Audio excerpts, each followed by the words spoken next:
What's up, guys? Last night in the NBA, we got everything. A Hall of Famer getting pushed out of his own farewell tour, and the Knicks and Magic turning the NBA Cup into a Vegas showdown. If you missed any of it, don't worry, I got you. Let's talk about why the Clippers just disrespected Chris Paul and his reaction to it, why New York might actually be a problem in this Cup.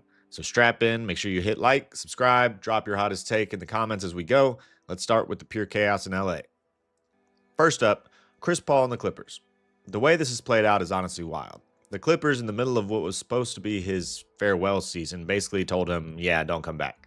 They sent him home, not a trade, not a buyout, not a retirement ceremony, just go home. We're done. Then Chris Paul finally speaks on it. He says he's at peace with everything. He's spending time with his family. He's not bitter. And you know what? I kind of believe him. At this point in his career, he's seen it all. So, he's probably not affected too much. But the internet, oh, we are not at peace at all. You've got reporters calling it a bizarre severing ties move. Fans are posting memes of CP3 getting kicked out of group chats. People are comparing this to how the Lakers handled Kobe's farewell tour, how Miami treated Wade. The Clippers really looked at a Hall of Famer and said, thanks for everything, now get off the plane. And this is where it gets spicy. I think this might be one of the worst handled farewells we've seen of a player of this caliber, ever. Kobe got a whole tour.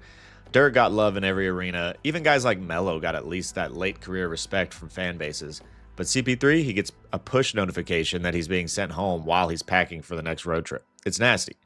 And you know what this really says? This is the modern front office. If they don't think you're helping them win right now, there's zero emotional attachment. Rings are greater than respect, period. It's cold. Question for you guys in the comments. Did the Clippers just ruin his farewell season, or is this the business side of the league? Let me know if they think they owe him a proper send-off, maybe even a one-day contract and a tribute. They say here, as you can see, that they're expected to do right by him and work with him to find his next trade destination. But I can't imagine Chris Paul wants to be traded. He went to the Clippers for the farewell tour.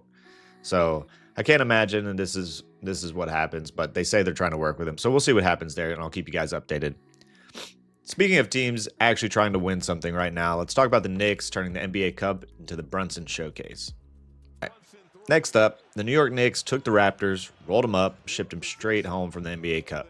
Final score 117-101. Jalen Brunson was on a Brunson burner. 35 points, and the craziest part, he dropped 20 of those in the first quarter. Brunson basically walked into the building and said, yeah, we're going to Vegas. I don't care what you guys have planned. It was just that kind of performance. Early on, it actually looked like Toronto was ready to hoop. They put up a big first quarter. They were aggressive. They were pushing the pace. And this offense has been pretty good this season. But then Brunson just started cooking mismatch after mismatch. Step-back drives, foul bait, everything. Now, let's talk about what this really means. Because, yeah, it is just the NBA Cup. It's not the finals. But this is supposedly supposed to matter. This is basically playoff reps in December. The Knicks are now heading to Vegas to face the Magic. And Brunson is playing like the guy who wants that first NBA Cup MVP on his resume.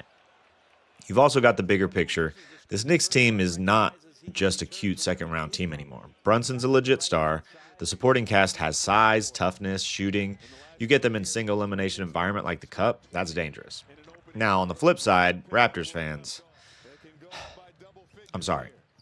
Another loss, another game where the defense fades towards the end of the game, and another night where it feels like the team doesn't know exactly who they want to beat. 10 straight losses to the Knicks is just crazy. Here's my hot take. The Knicks should be considered one of the favorites to win this Cup. Yeah, OKC is the team on the throne overall, but in this little Vegas mini tournament with Brunson locked in like this, they can absolutely walk out with the trophy. Drop in the comments, what's Brunson's ceiling? Is he a top 10 player if he keeps up this in big games? And do you think the Knicks can actually win this NBA Cup? Who do you guys have winning? Let me know below in the comments. Because the team they're meeting next just erased a 16-point deficit and turned the Heat into a meme. Let's talk about Orlando. So while the Knicks were handling business, the Orlando Magic decided to make things dramatic. The Heat come out swinging. At one point, they're up 16 in the first quarter. Miami didn't miss a shot over their first, 8 to 10 shots. The defense looks solid, and you're probably scrolling on your phone like, all right, the Heat take this one easy next game. And then Desmond Bane. Bane drops 37 points. 37. He's hitting pull-up threes, driving to the basket, punishing switches. Every time Miami tries to stabilize, Bane just says, nope, we're not done here. But it wasn't just him. Paolo gives you that steady star line, scoring, rebounding, playmaking. Jalen Suggs flying around, hitting timely threes. making big defensive plays, and slowly that 16-point lead just evaporates. By the fourth quarter, you could feel the momentum swing completely in the Magic's favor. The Magic are the aggressors, Miami's offense is stuck in mud, and all that Heat culture talk turns into why do we blow these leads? From a cup perspective, this is huge. Orlando's not supposed to be the big TV draw, but now they're heading to Vegas with an identity. Tough defense, young stars, and a certified bucket in Desmond Bane who can swing a single elimination game. My favorite part of all this? The memes. Heat fans melting down about blown leads, Magic fans acting like they've already booked the championship parade on the strip, and other fans just admitting, okay, this cup is kind of cool. Let me know in the comments what you think. Who do you guys got in Vegas? Knicks versus Magic, and if the Magic do pull this off and win the cup, does that change the way you look at this young core? Now, let's get on to gambling. As far as the play of the day goes, we were 6-3 coming into this. Holy shit, I just saw how bad my hair looks. All right. We were 6-3 coming into this. Paolo Banchero under 7.5 rebounds against the Heat. It was a tight one, but he ended with 7 rebounds, so we hit that. We move on to 7-3 for the season. So that's awesome. Let's see what today's play is going to be. All right, so we are currently 7-3. Looks like the play of the day is going to be Colin Gillespie over 2.5 3-pointers against OKC. He's hit this at almost an 80% clip this season. So we're going to lock that in, and I'll see you guys tomorrow for the play of the day. Let's move on to the ladder challenge. All right, so for the ladder challenge, we ended up 1 Anthony Black rebound short and 1 Mitchell Robinson rebound short. Not good.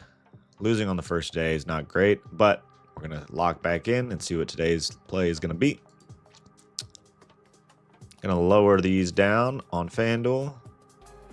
All right, so here's what today's ladder play is going to look like. SGA for 25. Cup game, don't expect that to be very hard to get. Colin Gillespie, 10 points. We have his 3-pointers for the play of the day, so I'm going to do his points here. Devin Vassell and Stephon Castle, both 10 points. I think this is pretty easy. We also use the boost, so it's instead of being plus 148, it's plus 221. So let's lock that in, and I'll see you guys tomorrow after this hits.